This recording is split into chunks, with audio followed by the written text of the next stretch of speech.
Hello friends, कैसे हैं। आशा करता हूँ कि आप बहुत अच्छे होंगे। तो हमने पिछले वीडियो में आपको बताया हुआ था सिलेबस के बारे में आपको पता चल गया। आज हम लोग देखते हैं टॉपिक पर, जो कि सिलेबस में पहला टॉपिक था मेरा इलेक्ट्रोस्टैटिक्स। इलेक्ट्रोस्टैटिक्स जो है वो 8 मार्क्स के क्वेश्चन आते हैं।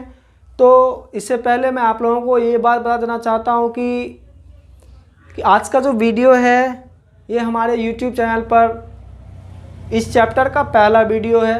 तो पहला वीडियो है, तो ये जो है इलेक्ट्रोस्टैटिक्स या कितने मार्क्स का आता है, 8 मार्क्स का आता है, मैं आपको बता रहा हूँ। तो 8 मार्क्स का इसका इलेक्ट्रोस्टैटिक्स से क्वेश्चन 8 मार्क्स के आते हैं। तो सबसे पहला हमको ये बात समझना है कि इलेक्ट्रोस्टैटिक्स है क्या।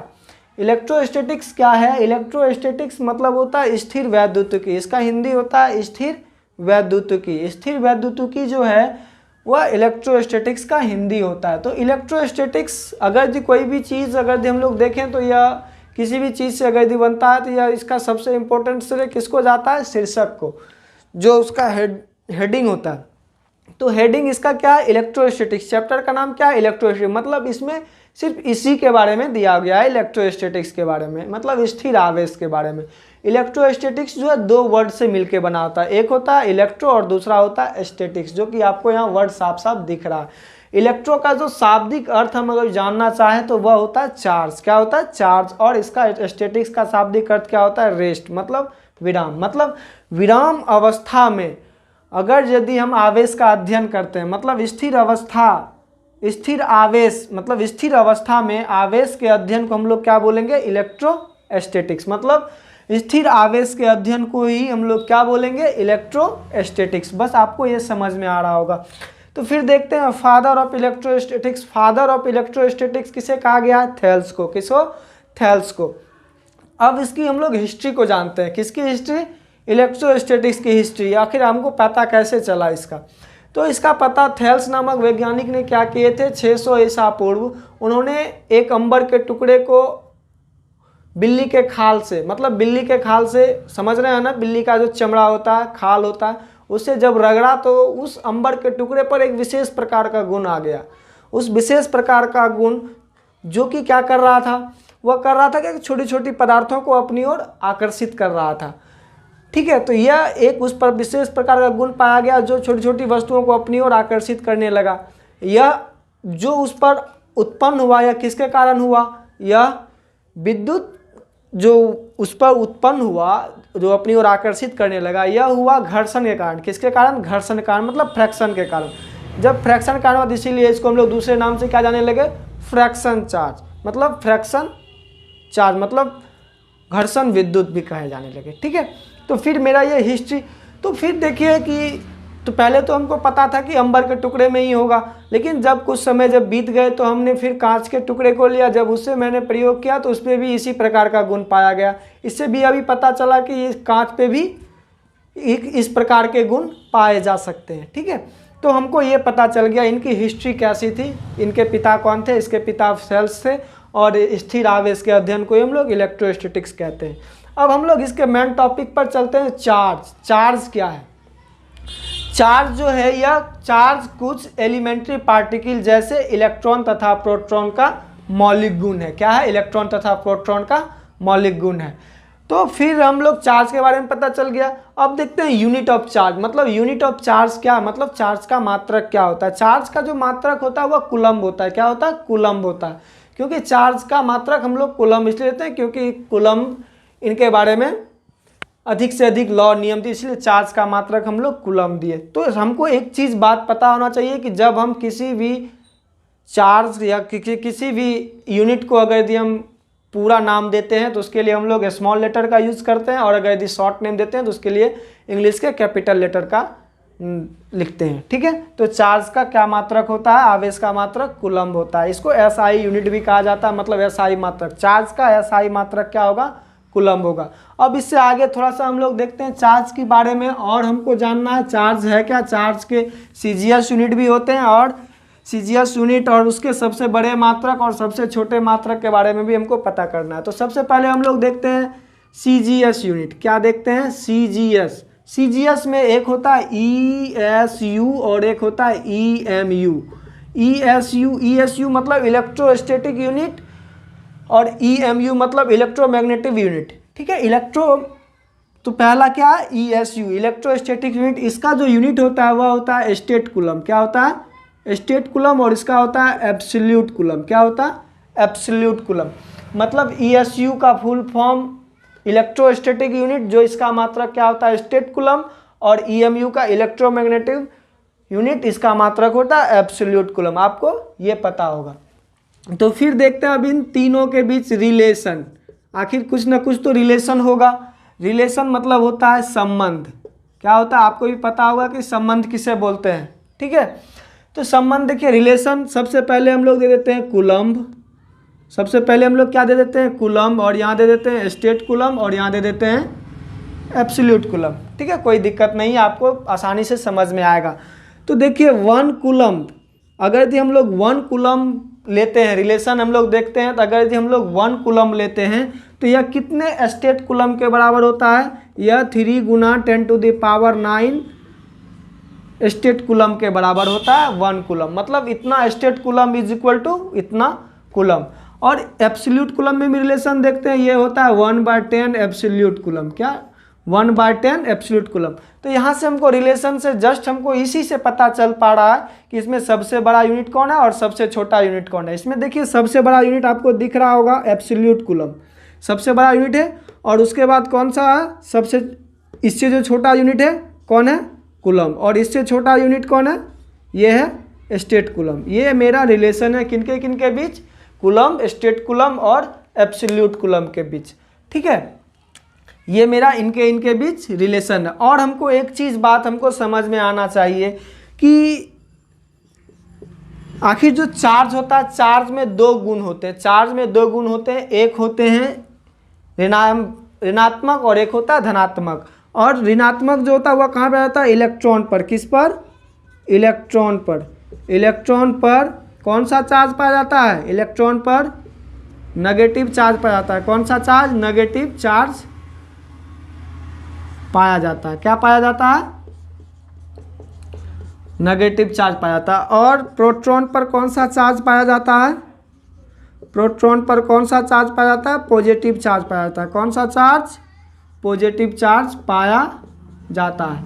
और इन दोनों आवेशों का पता किसने लगाया था कि इलेक्ट्रॉन पर पॉजिटिव, इलेक्ट्रॉन पर नेगेटिव चार्ज और प्रोटॉन पर पॉजिटिव चार्ज पाया जाता है। इसका पता लगाया था बेंजामिन फ्रैंकलिन ने। किसने लगाया था इसका पता, बेंजामिन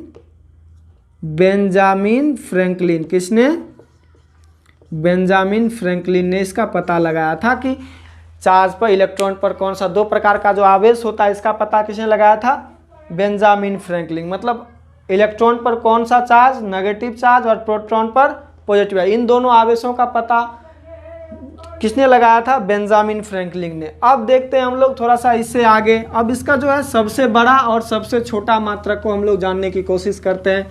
यहाँ से हम लोग थोड़ा सा आगे बढ़ेंगे और आपके एक एक क्वेश्चन आपके सॉल्व होते जाएंगे। तो सबसे पहला हम देखते हैं चार्ज का सबसे बड़ा मात्रक। चार्ज का सबसे बड़ा मात्रक, सबसे बड़ा मात्रक। चार्ज का जो सबसे बड़ा मात्रक होता है ये होता है फैराडे। क्या होता है, फैराडे। मतलब 1 फैराडे, मतलब चार्ज का सबसे बड़ा मात्रक फैराडे। अब देखते हैं 1 फैराडे इज इक्वल टू कितना होता है, 96,500 कूलम। मतलब 1 faraday is equal to 96,500 coulomb. यह इतने के बराबर होता है। मतलब इतना ना 96,500 कूलम के बराबर क्या होता है, 1 फैराडे। और एक चीज़ बात, अब इसका सबसे छोटा मात्रक देखते हैं। किसका, चार्ज का सबसे छोटा मात्रक। चार्ज का सबसे छोटा मात्रक। चार्ज का जो सबसे छोटा मात्रक होता है वो क्या होता है, फ्रैंकलिन होता है। क्या होता है, फ्रैंकलिन। फ्रैंकलिन क्या होता है, चार्ज का सबसे छोटा मात्रक फ्रैंकलिन। क्या होता है, फ्रैंकलिन। अब देखिए, अब हमको ये भी पता करना है कि 1 फ्रैंकलिन कितने के बराबर होता है, ये भी हमको पता करना होगा। तो 1 फ्रैंकलिन जो होता है 1 स्टेट कूलम के बराबर होता है। कितने स्टेट कूलम के बराबर होता है, 1 स्टेट कूलम के बराबर होता है। मतलब अगर जिसको हम लोग कूलम में चेंज करेंगे 3 गुना 10 टू द पावर कितना होगा, 9 कूलम। 3 गुना 10 to the power 9 coulomb is equal to कितना होगा, -9 होगा, क्योंकि यह माइनस नीचे रहेगा तो ऊपर जाएगा तो यह प्लस में आएगा, और ऊपर जाएगा तो क्या होगा, माइनस में होगा। तो ये हो जाएगा 1/3 गुना 10 टू द पावर -9 कूलम। इतना कूलम के बराबर क्या होगा, 1 फ्रैंकलिन होगा। चलिए, आपको यहाँ तक समझ में आ गया। तो मतलब कहने का अर्थ है चार्ज का सबसे बड़ा मात्रक कौन हो गया, फेराडे, जो 1 faraday is equal to 96,500 coulomb होगा।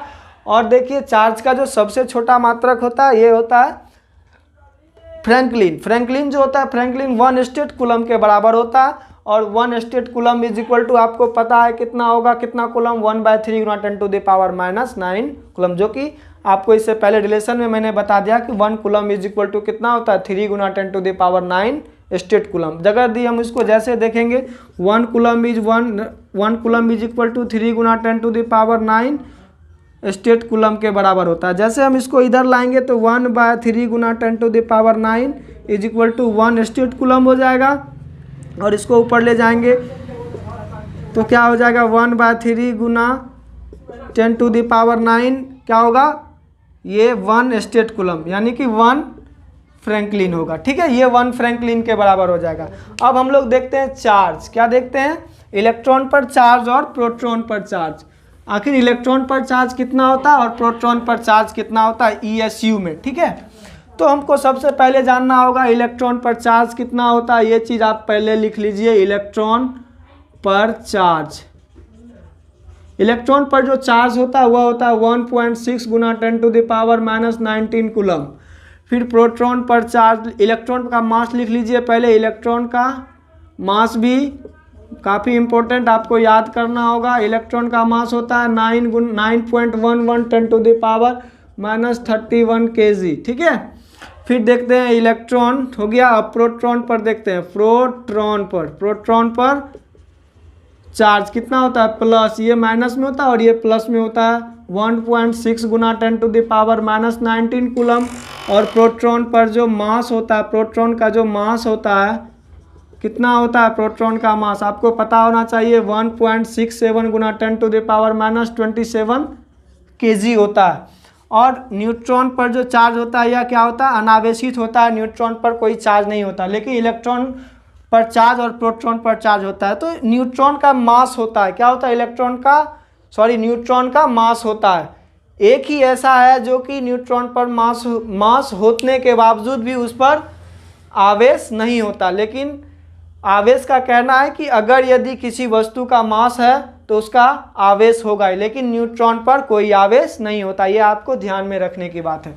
तो सबसे पहले आपको ये पता चल गया। अब हम लोग थोड़ा सा इससे आगे बढ़ते हैं, इलेक्ट्रॉन पर चार्ज। इलेक्ट्रॉन पर चार्ज देखिए क्या होता है। इलेक्ट्रॉन पर चार्ज जैसे हम लोग जानते हैं कि वी नो डैट 1.6 गुना 10 टू द पावर -19 कूलम होता है इलेक्ट्रॉन पर चार्ज।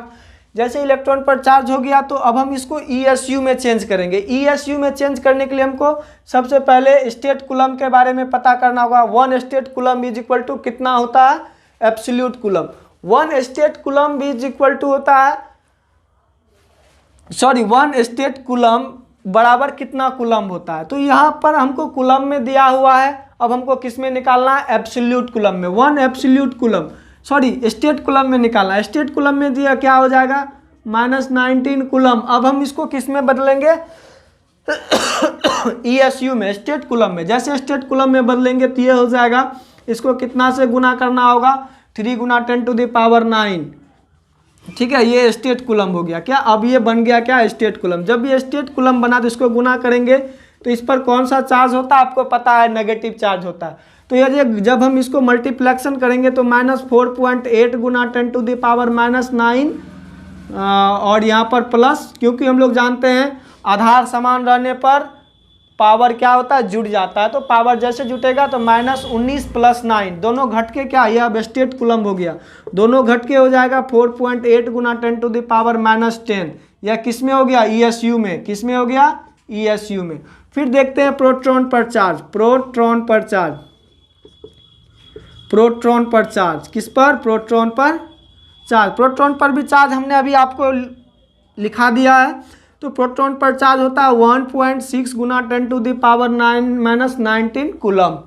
ठीक है, तो अब हम इसको जैसे ESU में चेंज करेंगे तो हमको जस्ट वही चीज़ देखना होगा, कितना होगा 3 गुना 10⁻⁹ स्टेट कूलम। जैसे हम लोग इसको तोड़ेंगे तो क्या होगा प्लस 4.8 गुना 10⁻⁹ प्लस 9। जस्ट रूल जैसे हम लोग यहाँ किए, आधार समान रहने पर पावर जुट जाता है, जुटेगा तो -19 रुपया मेरे पास कर्ज है, उसमें से 9 रुपया हमने कमाया, तो मेरे पास कितना अब कर्ज बचा है 10⁻⁻10। ये भी क्या हो गया ESU।